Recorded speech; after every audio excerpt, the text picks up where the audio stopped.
बिस्मिल्लाहिर्रहमानिर्रहीम। अस्सलाम वालेकुम मेरे मुसलमान भाइयों बहनों बेटियों बेटों बुज़ुर्गों दोस्तों। आज जुमेरात है और हर जुमेरात मैं आपको एक कोई बहुत अहम वजीफ़ा बताया करता हूँ। आज का वजीफ़ा बहुत आसान है।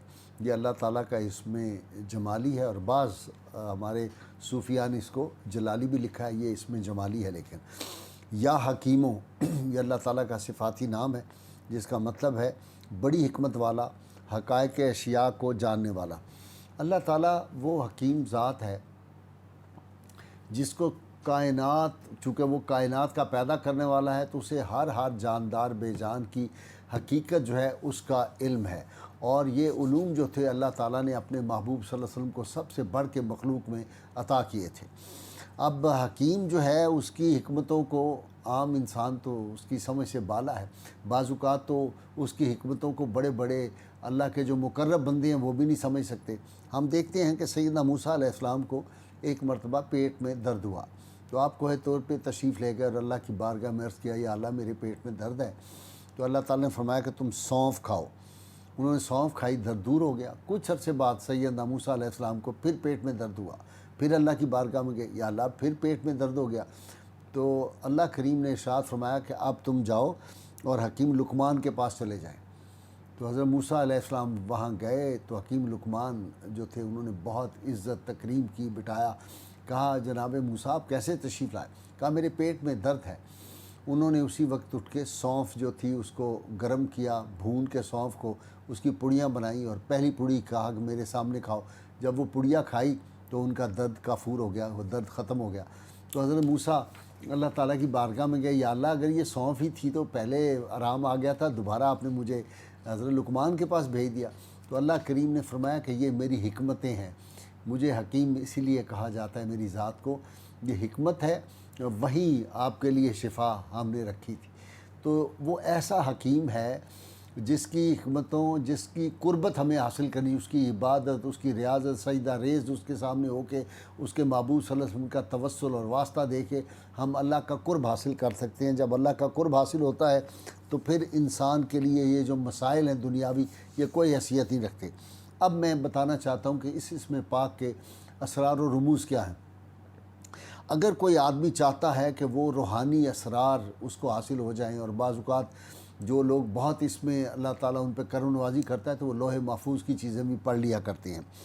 तो वो शख्स जो अनवार व असरार की कुंजी हासिल करना चाहता है उसको चाहिए कि 780 मरतबा अव्वल व आखिर 11-11 मरतबा दुरूद पाक के साथ 40 दिन तक इसमें मुबारक को वो पढ़े, और वो देखे कि इंशाअल्लाह ताला अल्लाह ताला के फ़ज़ल व करम से उसको ऐसे ऐसे जो है वो रूहानी असरार मिलेंगे। और इससे बढ़कर एक और चीज़ के शैतान जो हैं वो सारे भाग जाएंगे, उसका रास्ता शैतान छोड़ जाएंगे इसमें पाक को पढ़ने वाला जो आदमी है।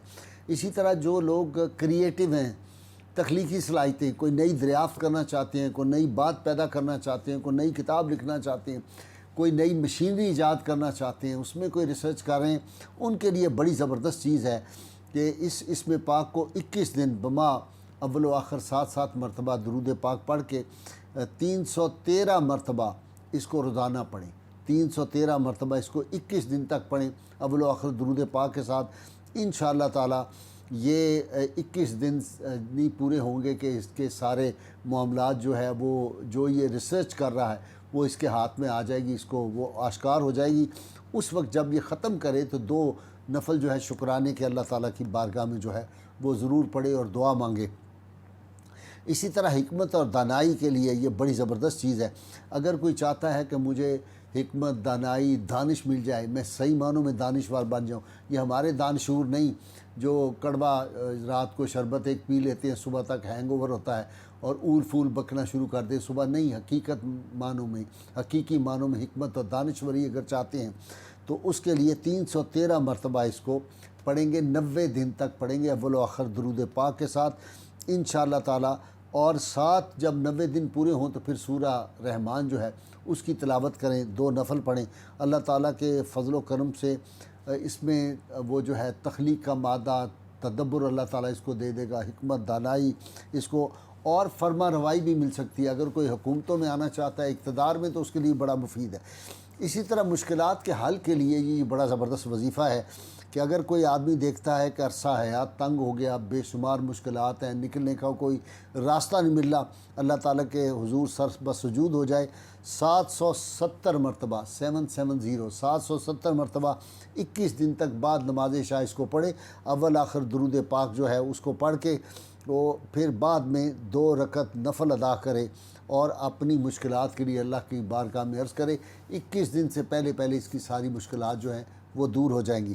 اسی طرح ہر گھر کے آج کل مسائل ہیں، معاشی مسائل کی وجہ سے بھی لوگوں میں نا اتفاقی ہے، ٹینشن ہے، بے شمار مسائل ہیں، ماں باپ میں ہے، اولاد کے ساتھ ہے، میاں بیوی میں ہے، بھائی بہنوں کے ساتھ نا اتفاقی ہے، اس کے لیے یہ بڑا زبردست عمل ہے کہ کوئی بھی گھر کا فرد 500 مرتبہ اسم پاک یا حکیموں کو پڑھے، اول آخر درود پاک کے ساتھ، اور کسی میٹھی چیز پر دم کر دے، چینی پر کرے، شہد پہ کرے، چاکلیٹ۔ میں نے یہ تجربہ کیا تھا کہ ایک میاں بیوی، میں لندن میں تھا، ان کے اس دن طلاق لکھی جانی تھی، وہ کلا جو تھے وہ انہوں نے بلائے ہوئے تھے، لیکن اللہ تعالیٰ کے فضل و کرم سے میں نے ان کو میٹھی چیز دم کر کے دی، وہی جو طلاق والا سلسلہ تھا وہ اس دن جو تھا وہ محبت میں بدل گیا، اور آج تک وہ میاں بیوی جو ہے وہ اکٹھے، اور ان کی اولاد بھی اکٹھی ہے۔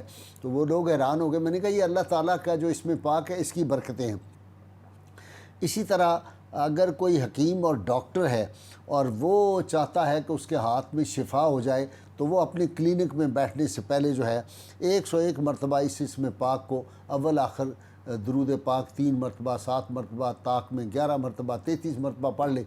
ایک تسبیح اگر وہ 101 دفعہ پڑھ لے یا حکیموں، تو اللہ کے فضل سے اس کے ہاتھ میں شفا بھی ہوگی، لوگوں میں اس کے بارے میں اعتماد ہوگا، اور لوگوں میں اس کی پاپولیرٹی بھی مریضوں میں بہت بڑھ جائے گی۔ اسی طرح اگر کسی کو تنگی رزق ہے یا کوئی غلط معنوں میں قید کر دیا گیا ہے، اس کے لیے بڑا زبردست وظیفہ ہے کہ 1100 مرتبہ روزانہ اول و آخر 11 مرتبہ درود پاک کے ساتھ 1100 مرتبہ روزانہ پڑھے، اللہ کے فضل سے اس کی قید بھی ختم ہو جائے گی، اور وہ جو اس کے گھر والے جو جب وہ قید ہے تو تنگی رزق جو ہے ان کی وہ دور ہو جائے گی اللہ تعالیٰ کے فضل و کرم سے۔ اگر یا حکیموں کو لکھ کے اس کا نقش بھی گلے میں ڈال لیا جائے زعفران کے ساتھ، تو اس کا بے انتہا فائدہ ہے ان امراض میں، اور اگر اس کو کوئی ریگولر مریض پڑھنا شروع کر دے، بڑی سی بڑی مرض والا جو ہے روز اگر تسبیح شروع کر دے، تو اللہ کے فضل سے وہ امراض جو ہے اس سے بھی اللہ تعالیٰ اس کو شفا عطا فرما دے گا۔ لیکن یہ سارے وظائف جو میں بتاتا ہوں، اس میں یقین کامل کی بہت ضرورت ہے۔ یقین کے ساتھ آپ کریں گے، اللہ کے فضل و کرم سے آپ کو وہ فوائد اور وہ نتائج انشاءاللہ مل جائیں گے۔ اللہ کریم کی بارگاہ میں دعا ہے اللہ تعالیٰ ہمیں حضور رحمت کونین صلی اللہ علیہ وسلم کی غیر مشروط محبت، لامحدود وفاداری نصیب فرمائے۔ نعرہ ہم لگاتے رہیں گے اور نفرت کا اظہار کریں ان لوگوں سے جو رسول اللہ صلی اللہ علیہ وسلم کی ناموس کے خلاف باتیں کرتے ہیں، یا جو لوگ ان کے حمایتی ہیں یا جن کے دلوں میں روگ ہے، وہ سمجھتے ہیں کہ ہم ان کے خلاف اگر کوئی بات کریں گے، سوچیں گے تو ہمیں دنیاوی نقصان ہو جائے گا۔ یہ اللہ رسول کے جو دشمن ہیں یہ کبھی ہمارے دوست نہیں ہو سکتے، اس لیے اپنے عقیدے اور اپنے یقین کو کامل بنائیں، اور یہ نفرتوں کا سلسلہ جو ہے آپس میں باہمی مسلمانوں کا، اور وہ لوگ جو ممبر و محراب پہ بیٹھ کے لوگوں میں نفرت پیدا کرتے ہیں ان کے لیے بھی دعا کریں، اللہ ان کو ہدایت دے، اور ان لوگوں کا ساتھ چھوڑ دیں، ان کو چندے دینے چھوڑ دیں، ان کو دیں جو محبت کے پیامبر لوگ ہوں۔ اللہ کریم کی بارگاہ میں دعا اللہ تعالیٰ حضور رحمت کونین صلی اللہ علیہ وسلم کی غیر مشروط محبت، لامحدود وفاداری نصیب فرمائے، اور نعرہ لگائیے مل کے پاکستان کا مطلب کیا؟ لا الہ الا اللہ محمد رسول اللہ صلی اللہ علیہ وآلہ وسلم۔